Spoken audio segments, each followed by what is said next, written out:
Class is in session. MLB hitting the book show Wednesday, September 10th. Ian Cameron with you. Connor Mack will be here in just a moment as well as we take you through the remainder of the Wednesday MLB card. We did have four afternoon games in Major League Baseball, 4 games that have gotten underway already. So we will take you through the rest of the Wednesday MLB card. So let's get underway. We will begin with Pittsburgh and Baltimore. Paul Skeens and Tyler Wells, the pitching matchup here in this one. We've got Pittsburgh minus 160 road favorites. The total here 7 pretty much across the board in this game. This is obviously a situation where you're getting the Paul Skeens tax, as you often do when he's on the mound. You're obviously getting a worse price with the Pittsburgh Pirates, although he's obviously had a very solid season. Overall for this Pirates team, 1.98 ERA. Can't really complain about that. A shutout in his last start against the mighty Dodgers. 4-0 are the Pirates in Paul Skeens' last 4 starts, so he's definitely pitched well.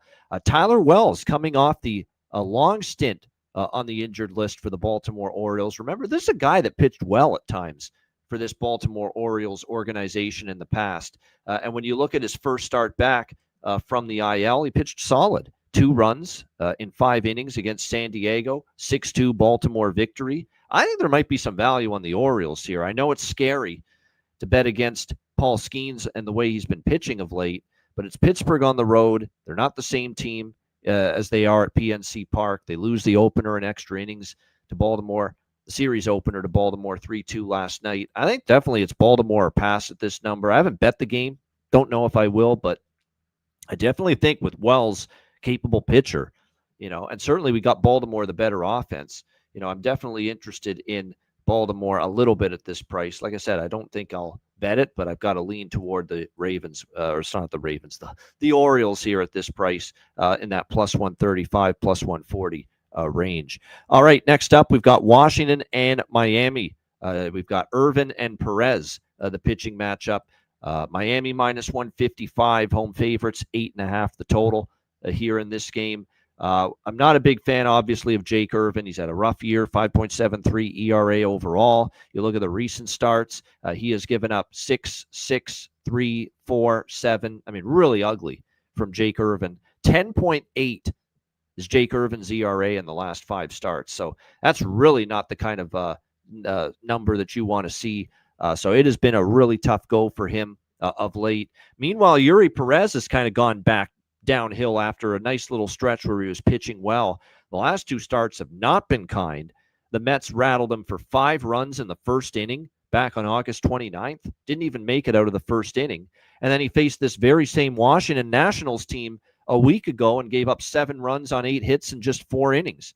Very interesting to note that Miami 5-0 to the over in Yuri Perez's last 5 starts. So, if it ain't broke, don't fix it. We were on the over last night, 7-5 it was in favor of Washington in that game.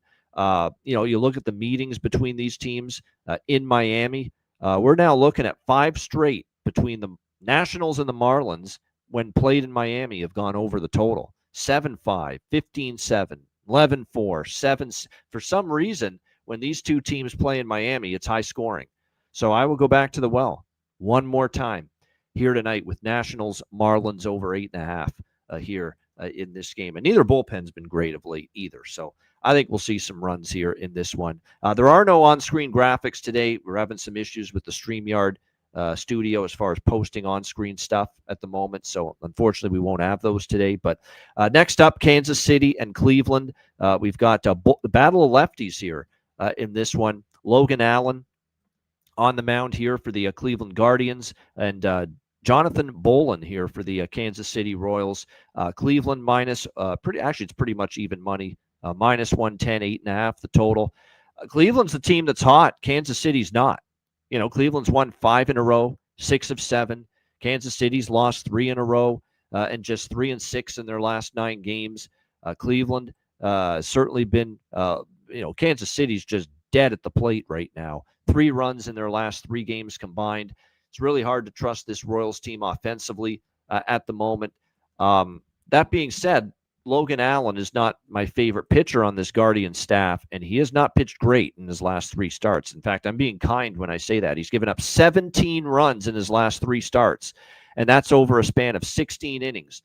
So when you're giving up more runs than innings pitched in the last 3 starts, that's a concern. So I'm off this game. It's no bet. I mean, I don't trust Allen, and I don't know if I trust the Royals offense. I don't know if I trust the Royals lineup right now.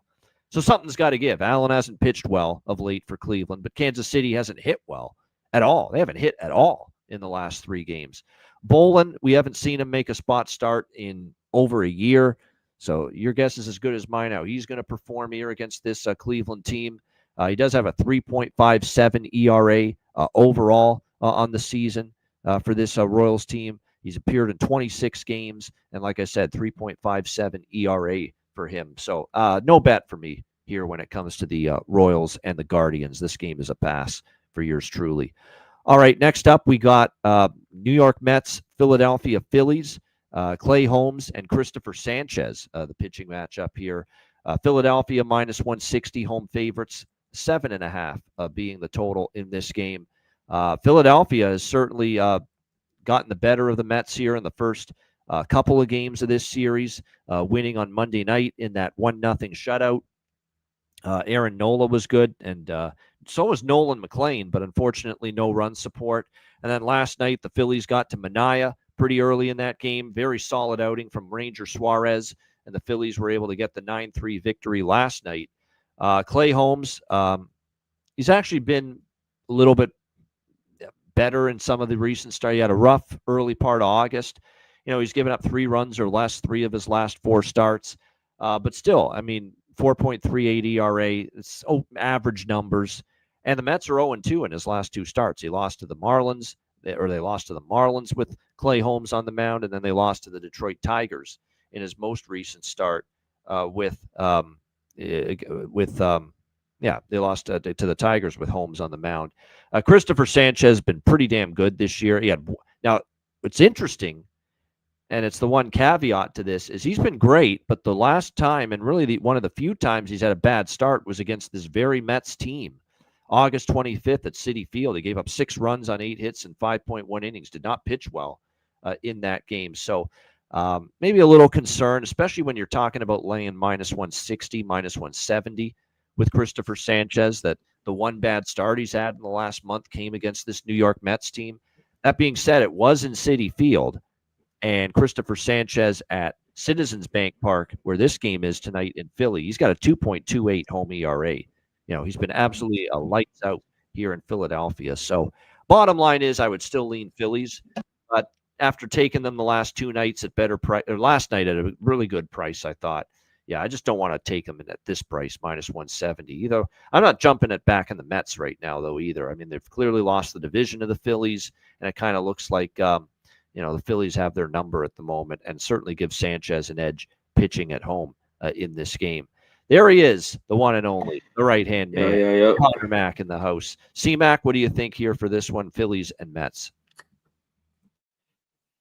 Yeah, I think I'm charged up enough. Oh, the power was out for like 3 hours. Jesus. Outage. He made it, man. He made it. I had my power flicker earlier, but it was just a flicker. It came right back. I've had an outage in a while, but we're good. We're good to go. We're powered enough here. Yeah, when I looked at this game, I thought under. Here, one thing with Holmes, he's been pretty consistent of late. Especially after yesterday, we got him. It was the game that the over. I don't know. I caught it at the end. Remember we talked about it, and we saw it. Philly's got a bunch of runs. So yeah, Sanchez has been really, really good at home. Some of these guys have some decent numbers off him. The Mets bats, it seemed like, I don't know, have cooled a little bit of late. They're kind of scoring a bunch of runs. So to me, this is just under a pass. All right, good stuff. All right, next up, we've got, as we continue along here, it is Detroit Tigers and New York Yankees. Jack Flaherty, Carlos Rodon, the pitching matchup here. Yankees minus 170, home favorites, 8 the total. That's got to be one of the worst innings that any team's played this year. What happened to the Yankees in the top of the 7th last night? Oh my gosh, just absolutely brutal. What do they score? Like 10 runs in one inning. It was 2-2, and it turned into 12-2 Tigers. And, of course, they rolled the victory from that point on. Just a bullpen meltdown by the New York Yankees. There was also a dropped pop-up in the shallow outfield involving Volpe, who is the scorn of all Yankee fans right now. So, like I said, it's just a terrible inning resulting in that loss against Detroit last night. We'll see if they can bounce back. Carlos Rodon's been terrific. Certainly they got the right guy on the mound because Rodon's got a 2.05 ERA last 5 starts. Yankees 5-0 in his last 5 starts. He's given up 2 runs or less in each outing. He's the guy you want on the mound when you're trying to bounce back after a dismal showing last night.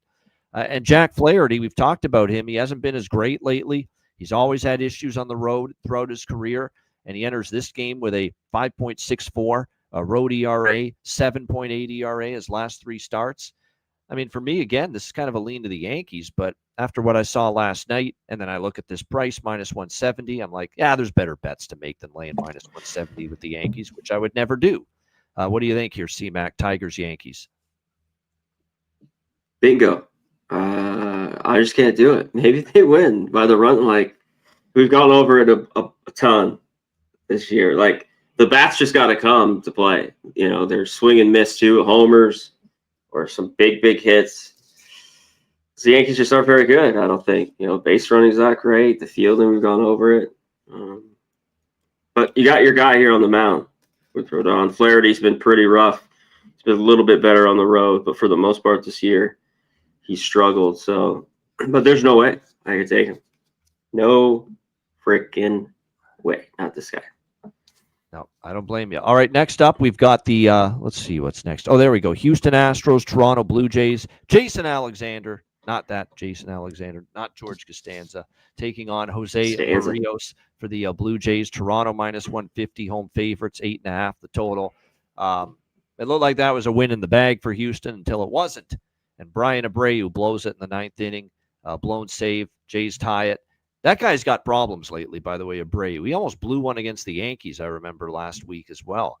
8-4 lead, he came in. He gave up. Yeah, they're missing the closer. Yeah. So, that guy is not trustworthy right now, Brian Abreu, and he blew it last night for the Astros. Jays come back, win in extra innings. That's what they do. They're a gutsy as fuck team. I mean, they just never quit on a baseball game, even with how bleak it may look for most of it. And it was bleak for most of that game last night for the Jays.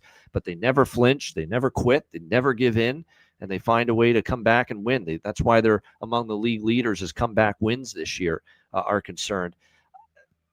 I can't lay minus 150, though, with them tonight. Not in this spot, not with Barrios on the mound, who's been a little bit hit or miss. The funny thing about Jason Alexander is that when he first joined this rotation, I was thinking, this is a big-time fade for me. I don't trust him. I don't think he's that good. But, he's been serviceable. He's given up 3 runs or less now in 5 straight starts. He's given them a chance to win. And the Astros are 5-0 in the last 5 starts made by Jason Alexander. So, yeah, I think there's maybe some value on the Astros here tonight in this game. Not betting it, but like I said, Barrios at this price, I'm not interested. I think it could go over the total. I think we might see runs here. Both bullpens, by the way, a little bit depleted after the game last night. So not sure either bullpen's going to be in the greatest of shape late in the game. So I think maybe an over could be in play here. C-Mac, what do you think? Astros, Jays. Yeah, Barrios. I mean, I think he's going to pitch better, but I wouldn't want my money on him in this price, right? Yeah. I mean, they gave him extra time that last start against the Reds. There were a couple errors, but only 2 earned. But another game where he gave up 6. So, yeah, I couldn't do it here. So I'm off. I'll be that quick. All right, next up, we've got the Cubs and Braves, Jameson Taillon and Chris Sale, the pitching matchup. Atlanta minus 175, home favorites. The total here at 8, shaded to the under here in this game. I mean, we kind of hinted at this yesterday, and of course, we saw last night the Cubs were able to get a nice 6-1 win against the Atlanta Braves last night, so credit to them. We'll see how they fare here. Jameson Taillon, who's making his 2nd start back from his stint in the IL, back against the Angels in his last in his return, gave up 1 run in 5 innings, pitched pretty well. Chris Sale's looked very good since returning for the Braves. August 30th against Philly, 1 run, 6 innings. Last start against Seattle, 1 run, 6.2 innings. So very good results from Chris Sale.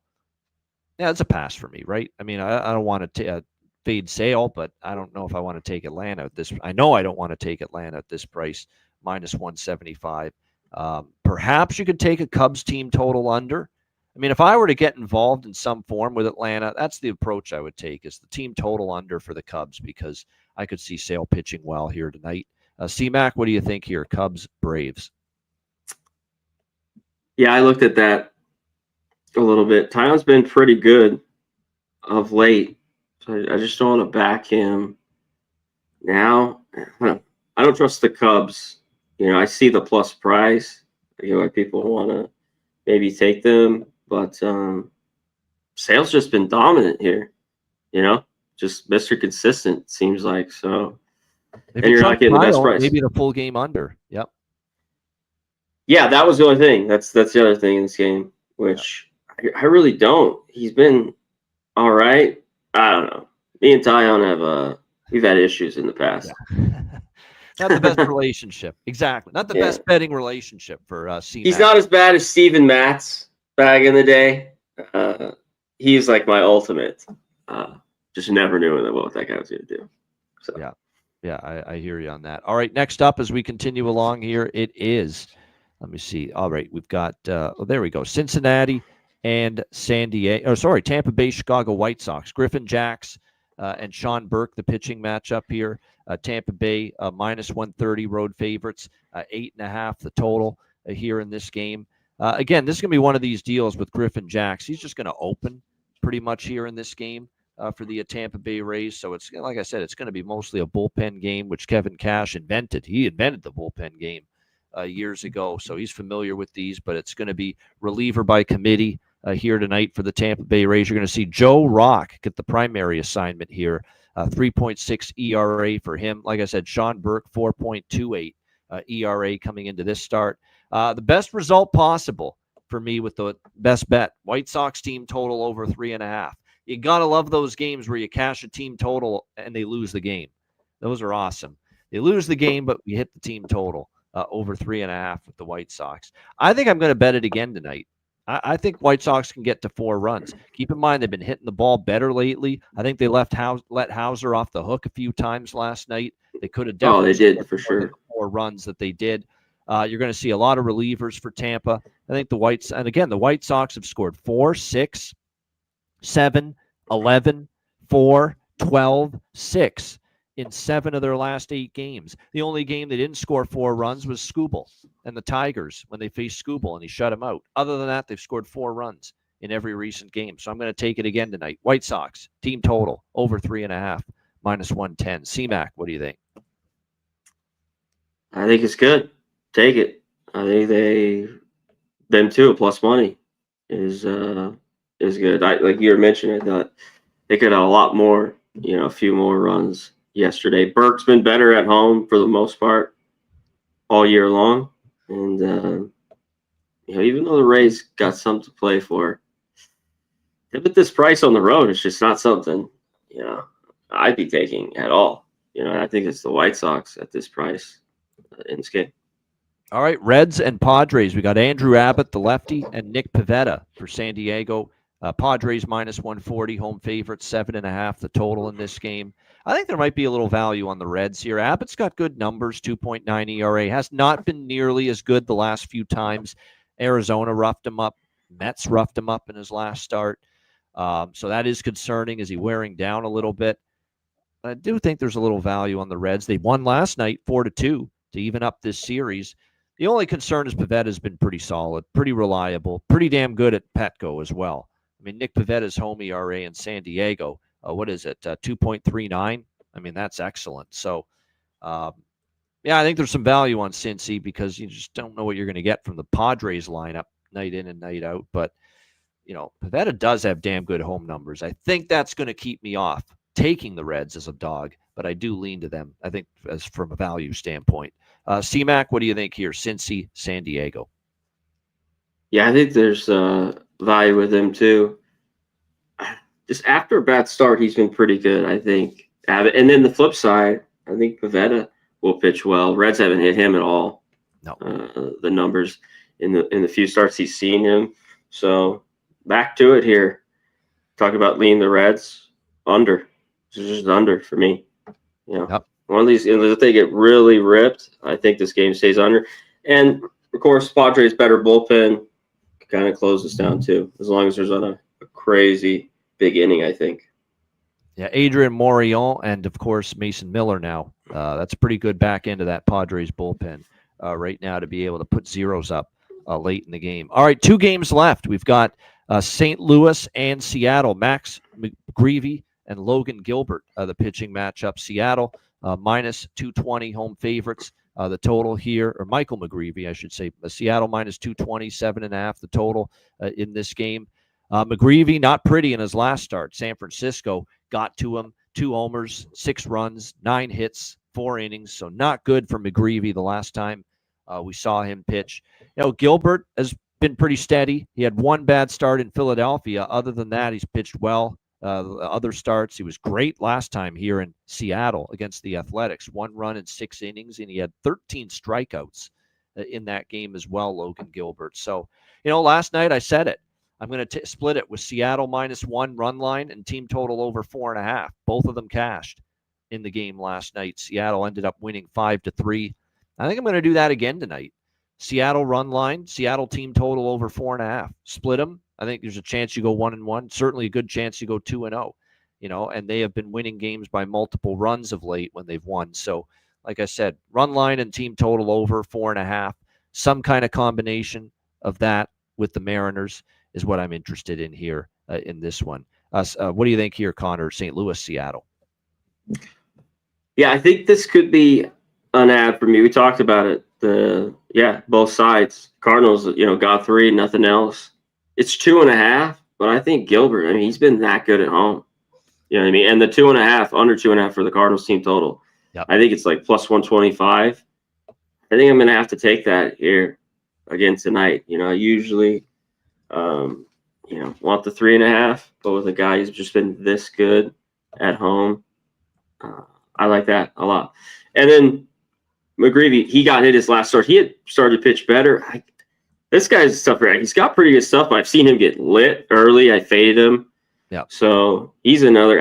On the road, I just don't think this is a good spot for him at all either. So a little bit similar to yesterday we talked about in the game. All right, good stuff. All right, there you go. Last game, Colorado Rockies, LA Dodgers. We've got Kyle Freeland, Blake Snell, battle of lefties here. Dodgers minus 340, home favorites, 8.5 the total in this game. This is probably another stay off for me. I didn't bet the Rockies Dodgers last night. Dodgers won the game 7-2. Maybe I should have taken the team total over because I did say Marquez had been roughed up by the Dodgers in the past. But I'm still not excited about backing them in any way, shape, or form at this price. Freeland's actually pitched some nice starts here in a couple of them of late. The last time against San Diego, it was a gem. 8 innings, shutting out the Padres, only giving up 2 hits. Now, it's funny, against the Dodgers at Coors Field, he pitched okay. He struggled a bit more, though, against them at Dodger Stadium in the past, Kyle Freeland. What do we get from Blake Snell? Blake Snell had been pitching very well. It was not one of his better outings last time, though. Pittsburgh got to him a bit. 5 runs, 9 hits, 5 innings. If the Rockies just weren't so pathetic, I'd be maybe contemplating taking a small shot with them, but I don't think I'm likely going to leave this game alone. What do you think here, C-Mac? Rockies, Dodgers. Yeah, he has been pitching better his last 6 starts or so. He's got to be a fade, though, here. He's got to. That start gives up nothing. I think he had 10 Ks in that start. No walks for him. 0 walks. Only 88 pitches. Especially if he's not getting around run support. Rockies have only scored That's 4 another runs thing. in the last 3 games combined. I think Snell could shut them down here tonight. So that's another reason. And to get it, I'll hit it here. Of course, Will Smith, good numbers. There's others. But I think there's one guy you got to take. Shout out to our guy, Josh. Birthday. Freddie Freeman went yard, bottom of the 8th. Clutch. But this guy went yard, too. He's ribbies in 7 of 10. And he's streaky as all hell. And he's had a down year. Mookie Betts. The bombs plus 420. His ribbies right around plus 150. He's had 2, I think, in 4 straight. Mookie Betts, he's got to get going. He has been. And pretty good numbers off Freeland. I think he's like 8 for 31 with a couple homers. Have to double check that. But there's your Jack of the day. A few others I looked at, maybe Altuve. He gets most. Ohtani owns, he's 6 for 8 with 2 homers off Freeland. But there's your one other, I'll give it out here. The game you hit earlier. Give me Bobby Witt. Royals, this offense does stink, but he loves lefties. 7 for 12. I think there's great value here. His homers plus 490, and the Ribby plus 170. Bobby Witt Jr. Today. That's it for my Jack of the day. Take it away. That's huge for the Royals that he's back because they've been pathetic at the plate the last few games without him. They need him desperately. They need him big time. No doubt. Yes. 100%. There are a few. The Tigers, Yankees. Torkelson at plus 420. He's hit one against Rodon in the past. Jazz Chisholm's got one against Flaherty. So, that could be a couple home run looks there in that game. Gleyber Torres, the former Yankee, now with the Tigers, he's hit a home run against Carlos Rodon in the past. So there's a few good candidates there in that Tigers-Yankees game. Pete Alonso's got one against Sanchez. Schwarber's hit one against Clay Holmes. There's a couple. C.J. Abrams has one against Yuri Perez, for the Washington Nationals there. Abrams might be worth a look. Varsho has gone yard against Jason Alexander for the Blue Jays. Yordan Alvarez has 2 against Jose Barrios in the past. So those are a couple there in that game that kind of stand out. And I'd keep my eye, too, on Austin Hayes for Cincinnati. This guy's been hitting pretty nicely lately for them. And, you're getting over plus 500 with him to hit a home run. I know it's Pivetta. He's pitched well all season, especially in Petco Park. But, Austin Hayes has been swinging a good bat lately for the Cincinnati Reds. So there's a couple of home run props there for you. Shout out to everyone in the chat. Before we get to best bets, Oldie, Thomas Maggio, Canes Nation, Newfie Codfather, Jay Main, Gualo, Timothy Hake, Chan Kim. What's up, Ian? Not a baseball question. Who do you have this week for NFL Survivor? Oh, shit. Good question. Who would I use this week? Oh, boy. This might be the week to take Cincinnati, quite honestly, even though I'm not a big Cincinnati fan. I do think I'm not ready to buy into Jacksonville just yet off the win against Carolina. No way. He wasn't happy about the offensive performance in the second half against Cleveland last week. So, Cincinnati could be you got to use New England at some point. And I know they're a pick 'em, but I think Miami's that bad based on what I saw last week. Like, I like New England in that game. I don't know about Survivor, but I do like New England in that game at Miami. They may be a consideration there in that one. I'm trying to think what else might be a good Survivor. There's not a ton of great candidates this week for Survivor. Maybe if you haven't used the Rams yet, you could use them. If you didn't use the Rams last week, and I don't think many would because they were playing Houston, a pretty good team. I don't see how the Rams lose to Tennessee. We'll see about covering, but I don't see how they lose. Tennessee was that bad. That coaching staff is just an embarrassment. How on earth are you throwing the ball 3 times, backed up, less than 2 minutes left in the first half when you can't throw the ball to begin with worth a shit, and you can't block up front, and you give Denver a short field late in the half, and they paid the price for it. They scored a touchdown. Conversely, Tennessee has the ball off a Denver turnover at the 30-yard line, and they go backwards. 3 pass plays, sack, knocked out of field goal range. I'm done with that coaching staff. He's terrible, Brian Callahan. I think that's a horrible coaching staff Tennessee's got. Terrible. Yeah, I agree. No complaints from me there. Yeah, I think Cincy is one you could look at. I had one other one as well, and this is the last one. The Rams, I don't mind. Yeah, because I think they get out of there and might not cover that. I think they could win. Just see with the Titans. I thought it would be tough for I thought they played better, at least early, a little bit. They still the problems though, like you mentioned, that second half were crazy. But I think this one is just you want to take them now because with Survivor it's always laying it out for the full year for me. You know what I mean? Because you got to take each team. So, you know what I mean? When you can do that. And, but it's the Lions. Yeah. The Lions off a loss. I forget the number. I think they won 10 straight. And that's not ATS. Just I think they won. I mean, they might be really well. Yeah, straight up. But I think they do that here. You know, maybe if they don't cover, I think they bounce back. Yeah. And we saw the Bears fall apart there late.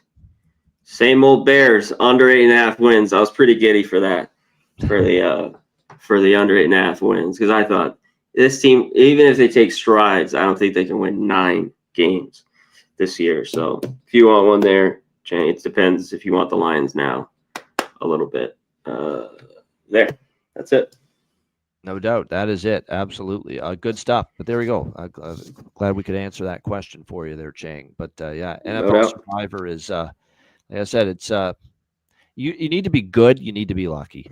You got to have. Oh, yeah. You're going to be. Yes. Yeah. If you're going to win one of those things, there's no question about that. Sometimes with your bets, you need to be good and lucky. So hopefully we're good and lucky tonight with best bets for this MLB card. And one last thing before we get to best bets and wrap it up. I mentioned it yesterday, but I'll mention it now since Connor's with me now as well. We're going to wrap up MLB hitting the books on Friday, September 26th, which is the last Friday of the regular season. We'd love to do playoff shows, but there's only a couple of games. A lot of them will be starting early in the afternoon before we even get on the air. So, like I said, we're going to pass on doing playoff shows, but we'll have playoff picks. I'm sure C-Mac's going to post a postseason free plays. I'm going to post playoff free plays in MLB on Twitter. So make sure you follow us there.